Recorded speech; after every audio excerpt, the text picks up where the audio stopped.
ఖచ్చితంగా గ్రామ సభలో నిర్ణయం చేసి పనులు చేయాలనేటటువంటి నిర్ణయం తీసుకోవడం వల్ల గ్రామాల లోపల ఆయా గ్రామాల లోపల అవసరం ఉన్నటువంటి పనులన్నింటినీ కూడా ఇవాళ టేకప్ చేయడానికి గ్రామంలో పూర్తి మౌలిక సదుపాయాలు కల్పించడంలో ఈ యొక్క వికసిత్ భారత్ జీరామ్జీ పథకం పూర్తి స్థాయిలో ఉపయోగపడుతుంది. దీన్ని కాంగ్రెస్ పార్టీ రాజకీయం చేయడానికి, ఎందుకంటే ఏది చేసినా దాన్ని తప్పు పట్టడం, ఏ మంచి పని చేసినా దాన్ని తప్పు పట్టి దీంట్లో మహాత్మా గాంధీ పేరు లేదని ఎవరైనా వీళ్ళు మహాత్మా గాంధీ పేరు ఊళ్ళలో ఉచ్చరించిందా ఎంఎన్ఆర్ఎస్జిఎస్లో? ఎవరైనా ఇప్పుడు ఉన్నటువంటి మాట్లాడే నాయకులు ఎవరైనా మాట్లాడిందా?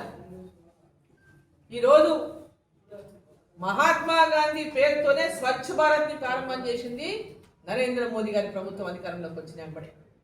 గ్రామాల్లో స్వచ్ఛమైనటువంటి వాతావరణం నెలకొల్పడానికి ఈరోజు గాంధీజీని స్ఫూర్తిగా వారి ఫోటోతో సహా స్వచ్ఛ భారత్ ఉపయోగించుకుంటా ఉన్నాం.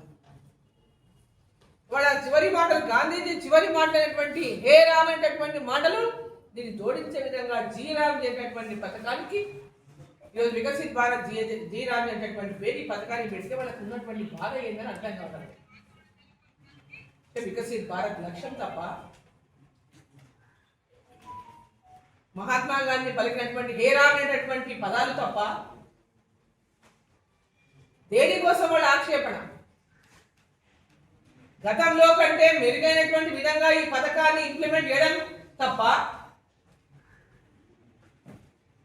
ప్రతి గ్రామాన్ని కూడా వికసిత్ గ్రామంగా తీర్చిదిద్దడానికి కేంద్ర ప్రభుత్వం తీసుకొచ్చినటువంటి పథకం తీసుకురావద్దన్న వాళ్ళ ఉద్దేశము. దేనికోసం వాళ్ళ బాధ, దేనికోసం వాళ్ళ కడుపులో నొప్పి? ట్రాన్స్పరెంట్ గా పనిచేసేటువంటి వాళ్ళకు కూలీని చెల్లించాలంటే తప్ప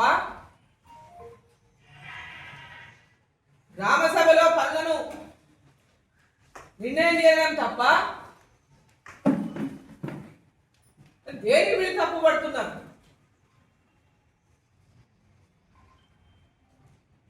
ఇంత గొప్ప పథకానికి రాష్ట్ర ప్రభుత్వం ద్వారా కూడా కొంత గతంలో కూడా 20% నిధులు మా నిధుల ద్వారా ఇచ్చుకోవడం ఎమ్మెల్యేలు ఉన్నాం. ఇప్పుడు కూడా ఎమ్మెల్యేలు ఇవ్వచ్చు, ఎంపీలు ఇవ్వచ్చు, నిధులకు జోడించి బ్రహ్మాండంగా గ్రామాల్లో డెవలప్మెంట్ చేయొచ్చు.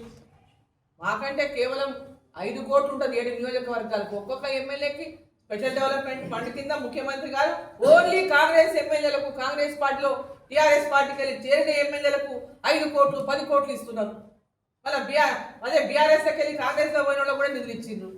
కాంగ్రెస్ పార్టీలో ఉన్న వాళ్ళకి మాత్రమే ఇస్తున్నారు. ఇక్కడ కేంద్ర ప్రభుత్వం ఆల్ పార్టీ ఎంపీస్, ఏ పార్టీలోకి గెలిచిన ఎంపీ అయినా ఖచ్చితంగా ప్రతి ఎంపీకి ఎంపీ ల్యాడ్స్ కింద 5 కోట్లు కేంద్ర ప్రభుత్వం ఇస్తా ఉంది. మరి ఇక్కడ ముఖ్యమంత్రి ఎందుకు ఇస్తలేడు అట్లా?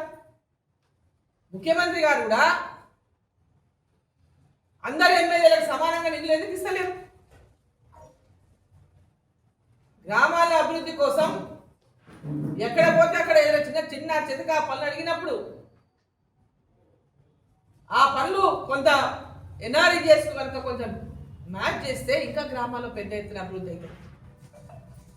40% నిధులు కేంద్ర ప్రభుత్వం, 60% నిధులు కేంద్ర ప్రభుత్వానికి, 40% నిధులు రాష్ట్ర ప్రభుత్వాన్ని జోడించాలంటే మీకు ఉన్నటువంటి అభ్యంతరం ఏంటి? నిధులేమి తక్కువ కాలే, కేంద్రం నుంచి ఇంకా 300 కోట్లకు పైగానే ఎక్కువ వచ్చినాయి మనకి. రేపు బడ్జెట్ ఇంకా ఎక్కువ కావచ్చు కాక.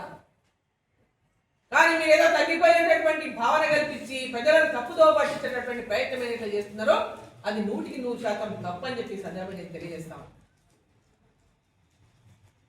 మీరు 40% నుంచి గ్రామాల్లో పర్యవేక్షణ చేయండి.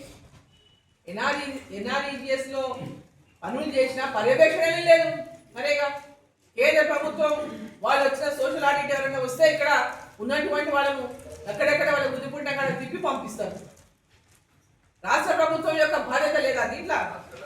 ఎక్కడైతే అవినీతి జరిగిందో అవినీతిని అరికట్టేటటువంటి ప్రయత్నం రాష్ట్ర ప్రభుత్వం బాధ్యత కదా. ఆ దిశగా ప్రయత్నం చేసి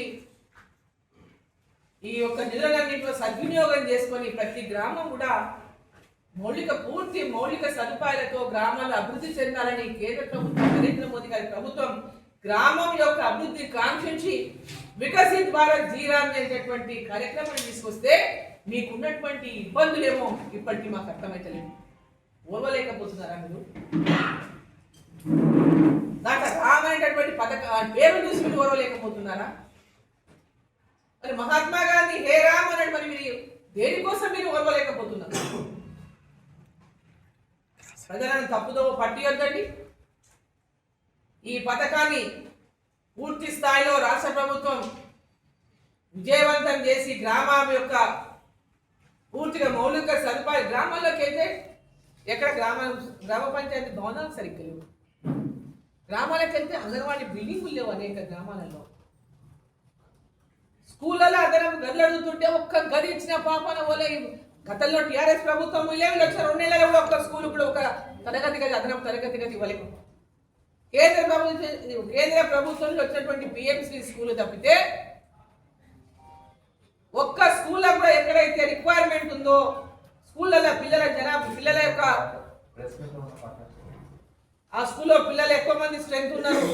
ఆ స్ట్రెంత్లు తగ్గట్టు మాకు క్లాస్ రూమ్ లేవు. ఒక క్లాస్ రూమ్ కావాలంటే ఇచ్చేటటువంటి పరిస్థితులు లేదు రాష్ట్ర ప్రభుత్వం. టీచర్లు లేరు, తరగతి గదులు లేవు. ఈరోజు మౌలిక సదుపాయాలు కల్పించడానికి మీకున్నటువంటి అభ్యంతరం ఏంటని చెప్పి ప్రశ్నిస్తాము. ప్రతి గ్రామంలో మౌలిక సదుపాయాలు పూర్తి స్థాయిలో కల్పించేటటువంటి లక్ష్యంతోనే వికసిత్ భారత్ జీరామ్ అనేటువంటి పథకాన్ని కేంద్ర ప్రభుత్వం తీసుకొచ్చింది. దాన్ని అన్ని రకాలుగా వాటర్ అంటే నీటి లభ్యత కానీ, నీటిని సేవ్ చేసుకోవడంలో కానీ, అదేవిధంగా గ్రామాల్లో ఉన్నటువంటి ఆల్ ఇన్ఫ్రాస్ట్రక్చర్ పెంచుకోవడంలోనే కానీ, అన్ని రకాలుగా గ్రామీణ ప్రాంతాల్లో ఉన్నటువంటి రైతాంగానికి, ప్రజలకి, గ్రామానికి అన్ని రకాలుగా ఉపాధి ఒక పక్క కల్పిస్తూ, ఒక పక్క మౌలిక సదుపాయాలు పెంచుకుంటూ, రైతులకి అండగా నిలుస్తూ అన్ని రకాలుగా వికసిత్ భారత్ లక్ష్యంతో, వికసిత్ గ్రామముల లక్ష్యంతో ఈ యొక్క పథకాన్ని తీసుకొచ్చిండ్రు. కాబట్టి ఈ పథకాన్ని పూర్తి స్థాయిలో విజయవంతం చేసే దిశగా రాష్ట్ర ప్రభుత్వం ఉండాలి తప్ప ఏదో మీరు ఒక రూపాయి కూడా ఇవ్వలేక ఏదో విమర్శించి చేతులు దులుపుకుంటామంటే సమంజసం కాదు.